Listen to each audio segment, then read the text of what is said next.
Nicola Sturgeon S.A.V.A.G.E.D over coronavirus vaccine response, paid for by British money. Nicola Sturgeon has been attacked by George Galloway over Scotland's coronavirus vaccine rollout. Scotland's First Minister has faced pressure following claims the SNP government's coronavirus vaccine timetable has been delayed. Earlier this week, Nicola Sturgeon said more than 100,000 people have received their first dose of the Pfizer-BioNTech or Oxford-AstraZeneca jab. The First Minister added that she hopes Scotland will have access to at least 800,000 more vaccine doses by the end of January. Ms. Sturgeon said she is aiming for everyone over 50 and younger people with underlying health conditions in the devolved nation to receive their first dose by early May.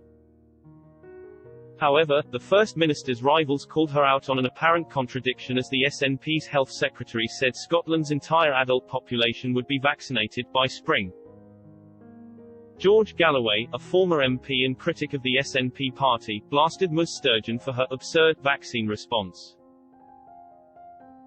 He called the situation in Scotland farcical, as it continues to battle against the coronavirus. Taking to Twitter, Mr. Galloway wrote, "The situation is perfectly absurd. A British vaccine paid for with British money distributed by the British Army maladministered by a devolved administration siphoning resources to bring about the breakup of Britain. Farcical." On Tuesday, Prime Minister Boris Johnson also took a swipe at the SNP over the COVID-19 vaccine. He claimed there would not have been a single dose in Scotland if it were up to Ms. Sturgeon's party. Mr. Johnson is understood to have criticised the SNP during a virtual meeting of the 1922 Committee of Backbench Tory MPs. Reports claim that one MP who attended the virtual meeting said, essentially, the point the Prime Minister was making is that the UK is a major country, we've got sufficient clout to get the vaccines rolled out. He did actually mention that we were ahead of the rest of Europe.